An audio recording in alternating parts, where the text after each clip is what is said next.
Hello and welcome to Rise the Victor podcast. I'm your host Chris Meaden and I have my wife here. Hello. Hi. Lindsay. So this is a first podcast episode and I'm going to use this episode to just give you an insight as to what this is about, and my wife's going to ask me lots of questions to... Do you know, Chris, this actually reminds me of exactly 13 years ago today where we met speed dating, and we were sat like we're sitting now opposite each other. Yeah. Although we didn't have a microphone, but we were asking each other questions and we had 3 minutes in which to do it. And then we moved along. We did. And we're going to be... The bell rang, ding-ling-ling-ling, and you moved along. 14 guys, 14 girls. Yeah. On the eve of St. Valentine's. We chose each other. Yeah. Although I did go out on 2 other dates before from that event, but that's another subject. You needed to check you make the right decision, and clearly you did. So, you know. 13 years later, absolutely. Yeah. So, I digress. Back to the point. Serious business. Who wants to be serious? Okay. Rise the Victor. What is it? What does it mean? So Rise the Victor is really symbolic of how I take my clients from often being in a victim space and taking them to a place where they can take personal responsibility and be able to overcome whatever trauma, anxiety, whatever events which have happened. So it's very much a case of giving people the tools, the resources to be able to rise as the victor and overcome those past experiences of whatever has been going on in the past or currently. Yeah, okay. So what's your story? What's your background? Okay, so I'll be relatively brief. I shall be quiet. Yeah, I won't interrupt. Yeah. So basically, I come from a family of 7. I've got 3 brothers and 1 sister. And when I was younger, I could tell I was different from everyone else. You certainly are. Unique. But no, when I was growing up, I didn't particularly feel connected with my brothers and sister. And I was made to feel quite inferior, stupid. And it was sort of a theme all the way through school, the way teachers treated me. And yeah, I came out of school with, a few qualifications, but nothing really special, and felt I wasn't that intelligent. But from a point of leaving school, I did lots of study, lots of training, and it was really when I learned NLP in 2004, which came about actually, strangely enough, from a fear of cold calling. So I was running a IT business, and previous to that I was very well known in the industry I was working in, programming robotic production lines. I never had to market myself, and then suddenly I left that and became an IT consultant. And I found myself avoiding picking up the phone to phone cold call clients to get new business. And it was dramatically impacting my income. So I had a search on the internet and found hypnosis and this term NLP. I was thinking, what's this? And that was back in 2004. And Paul McKenna, the hypnotist, personal change guru, was doing a 3-day hypnosis course with Richard Bandler, who is co-creator of NLP. NLP is neuro-linguistic programming. That was really the start of a real huge journey of personal change, and from that 3 days, it really just opened up. Just the beliefs that I held about myself were all wrong. Our beliefs are a bit like the rule book. We look at life and how the lens we see life and the opportunities, and often those beliefs are false evidence which prevent us from being the best version of ourselves. And really, I started helping people on a personal level back in 2004, and I was using NLP in my business and closing business and getting a lot of success for it. And I was thinking, this is really cool. And the biggest buzz I had was from helping clients at a personal level overcome things which happened in their lives. And I think it was 2010, wasn't it, when we started taking more focus across from running the IT business, right, and more on personal change. And it's been 10 years of helping clients, several thousand clients later, and having developed the Meaden method, which we'll go into more in future episodes. But basically, it was really a case of finding myself, and most people who get into helping other people through therapies or whatever generally first look at fixing themselves and then find, hey, this is really rewarding, and then choose to do it for others. So that's really my story, and we'll go dip in and out of bits and pieces of it. I suffered social anxiety when I was younger. I wasn't aware that I was suffering from social anxiety. It was now what I do, I very much identify a lot of the things which happened to me as anxiety and panic attacks, but back then I didn't know, and I didn't seek help. I thought it was normal, and I think there's a lot of people who I definitely speak to don't really realise just some of the things which we experience are not necessarily normal. But of course, what is normal? It's only you don't know what you don't know. It's only when you know what you didn't know that you know how different it is. It's a tongue twister. But so yeah, that's really how I got into this personal change work. Cool. That's interesting. I think a lot of people can relate to certainly on the social anxiety front. That's certainly more on the increase. Whilst we have the social media, there's the social aspect going out, meeting people face to face, but also the element of being on social media. People are getting anxieties about that, as well as just meeting up with people at work, social situations. Huge impact of anxiety of today is because of social media. The false life of we're looking at people's, like a voyeuristic view of people's lives and go, oh, I wish I had a life like them. And the reality is we don't post our bad bits. It's a bit like a highlights reel. So it then makes people have more anxiety, more depression, because their life doesn't match up to what they see other people's. And there has been a huge change over the last couple of years in obviously mental health, with people saying it's okay to say it's not okay. It's, to let people know struggling with something, whether it's panic attacks, anxiety, fears, trauma. Pretty much just walk down any high street, village, town, wherever. Every single person that you'll walk past, there's something going on in their life, in their head, in their mind, that they could do with some help with. Everybody's got something going on. I can't think that anybody right now would put their hand up and say, do you know what? Everything is 100% perfect. And I think, we need to have those differences so that we can appreciate when we do have good times. But at the same time, often if we're not really aware of what is a symptom of an anxiety or of amygdala-based disorder. Oh, you just threw a word in there, Chris. Amygdala. A lot about the amygdala in this podcast. So, the amygdala is part of the brain which is primary purpose is keep you safe, keep you alive, and it's responsible for the fight or flight response, where it will trigger off the creation of cortisol and adrenaline, which create a lot of the physical sensations you'd experience in a panic attack or anxiety: tightness of chest, racing heart, jelly legs, dizziness. It can be a whole range of. Just reminds me of a song I was singing yesterday with the twins. Jelly on a play, jelly on a play.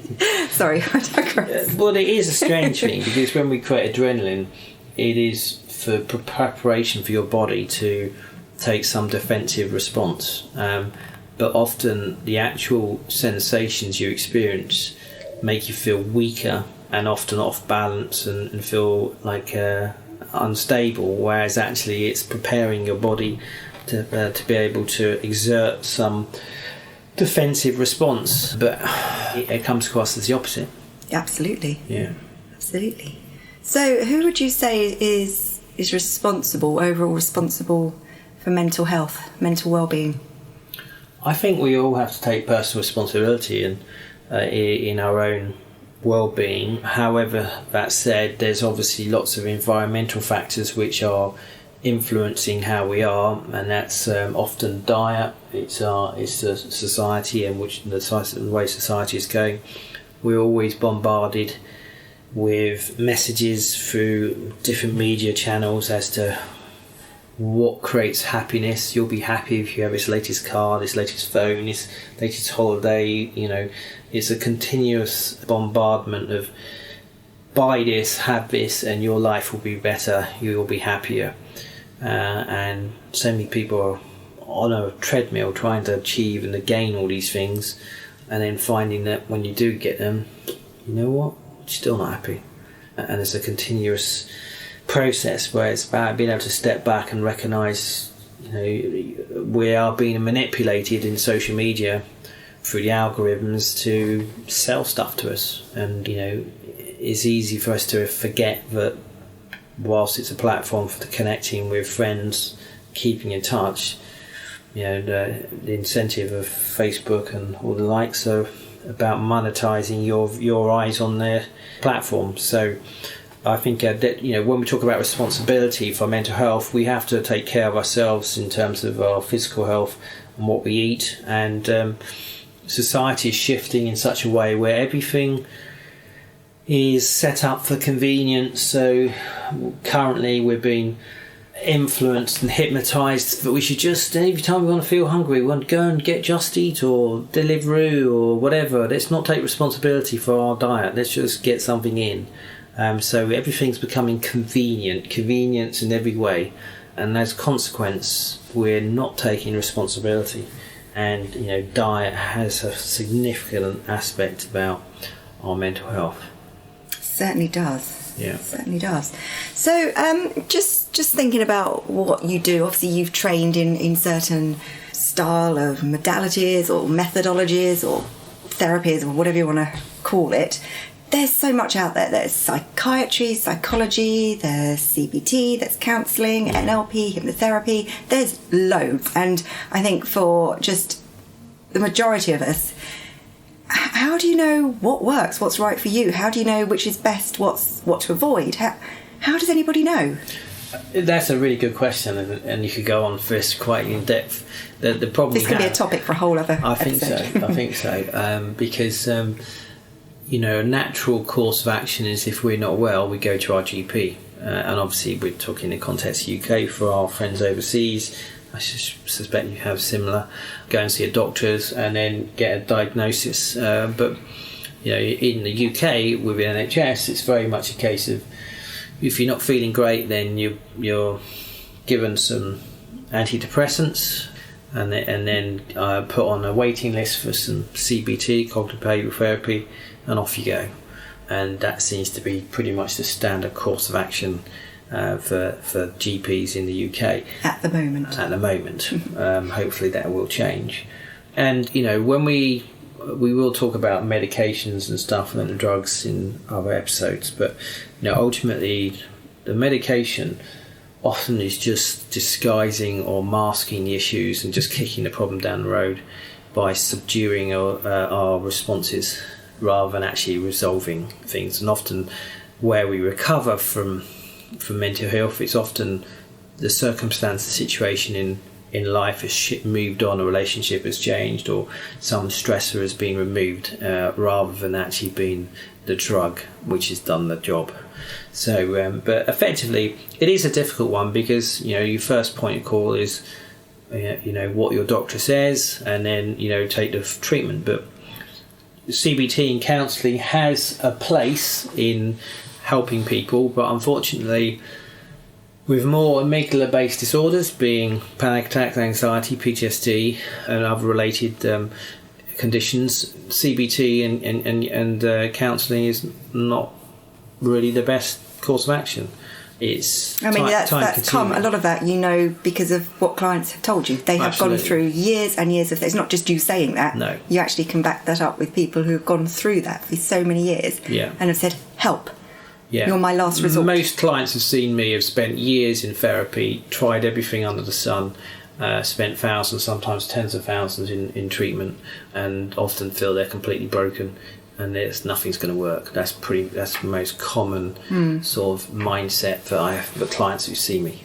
Yet they only need a few sessions and the issues are resolved. Yeah. And look, the thing is that the techniques which I use are based in neuroscience, and unfortunately institutes, the NHS, that they don't keep up with it. They don't keep up with advancements of what we now know. And A typical example is that if a pharmaceutical company wants to sell a drug, they'll invest money in developing a drug, and they're prepared to invest, millions, even billions into a drug, and then spend, $500 million on research and studies to say, here's our drug, it's wonderful, hey, use this drug.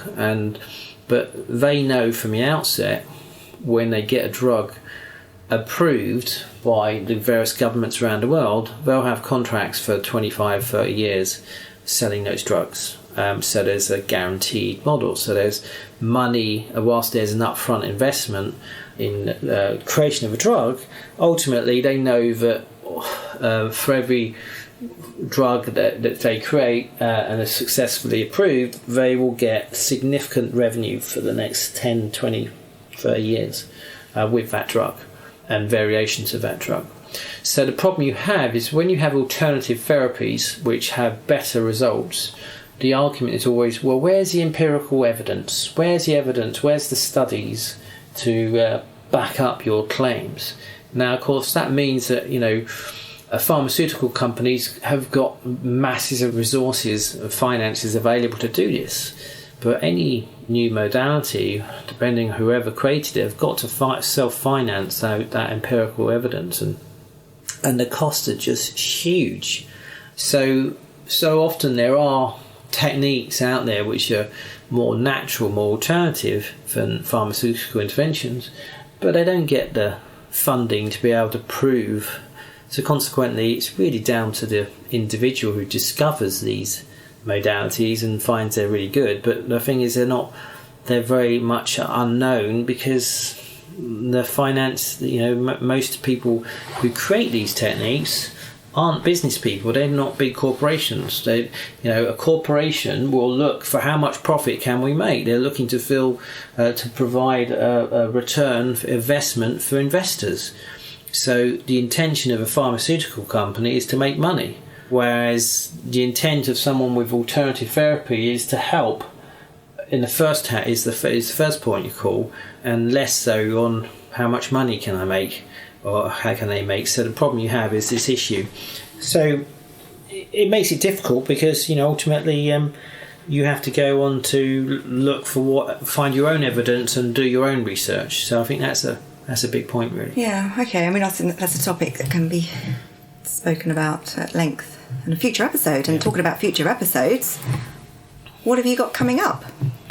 Right, okay. So, ultimately, we're going to be deep diving into some of various conditions which, all too often the population is suffering from, with different anxieties, different conditions. But also just to get a heads up really of how I work with clients, and I created the Mead method, which is a framework to help people, and it's been sort of fine-tuned over the years with treating thousands of clients, and it's really about giving people an insight of alternative ways to improve their mental health, which don't require taking drugs, which don't require years and years of therapy, where you can just get back and live your life a lot faster. I've just thought something really cool. What's that? We could ask everyone that's listening to get in touch, drop their questions to you, and then we can have perhaps a future episode once a month. Ask Chris questions and you answer their questions. It's funny you should say that, actually, because there's an email, podcast@chrismeaden.com. So already that email is there to send questions, but actually... Sorry, tell me that again, I missed it. podcast@chrismeaden.com. Thank you. However, there's also other resources at chrismeadenonline.com. So on chrismeadenonline.com, you'll be able to access resources, ask questions for the podcast as well, give us some feedback. And also, I'd love to get an insight of what you'd like to know about, what you'd like to have more, what subjects you'd like to like us to cover. So Chris Meaden Online's just been built out at the moment. It should be live by the time this goes. But ultimately, that's going to build... And I give access to my other online courses as well. Cool. So And we're also going to have some really cool guests as well in future. Yes, we are. We've got some really good ones lined up. I'm really excited. So am I allowed to sit in on those? Yeah, I think so. Oh, thank you. Have I been well behaved today, Chris? Yes, you have. Yeah. Have I sat back quietly and not interrupted? Yeah. I'll tell you a story now. Just tell you a story. So myself and Lindsay went off one of these Sky channels a few years back. And, oh no! Do we really have to go there? And it was a live show as well, wasn't it? It was live. Yeah. It is on a channel that no one's ever heard of. Yeah. Should we tell it? No. I didn't get a word in. Lindsay just talked and talked, and I was like, okay, I just sort of... So hang on a minute. That can't be right. That can't be right, because I've been brought up throughout my entire childhood known as Lindsay the Shy One. Yeah. I'm very shy. Yes. So that just doesn't make sense. It does make sense. So, but yeah, I've managed to speak during this podcast, so it's different. Well, I'd love for you to leave a review, share this podcast. If you want to know if anyone could do some help in terms of mindset, being able to improve their mental health, then let's reach out to others, because so many people are suffering right now, or just somebody will know of somebody, or just reach out, let them know. Yeah, and the reason this podcast is really we want to reach a broader audience, a wider audience, so very much my years have been working one-to-one with clients. Obviously that I work with clients all over the world on Skype and FaceTime, but the majority of people I see is in my clinics. But what we're looking to do is broaden that reach across the globe, and there's more online programs coming out, so that we can impact a greater number of people on this planet to get the resources, the strategies to be able to deal with mental health issues and recover faster, quicker. Cool. Are you going to share a top tip with us today? You're going to leave that till the next episode? I think the next episode. Oh, you're leaving us hanging now. Yeah.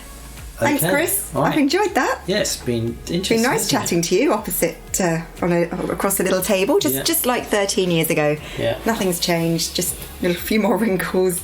You got the grey look there on your hair. Going for the George Clooney look, but it's been nice. Okay, so see you guys next episode. Bye for now. Bye-bye.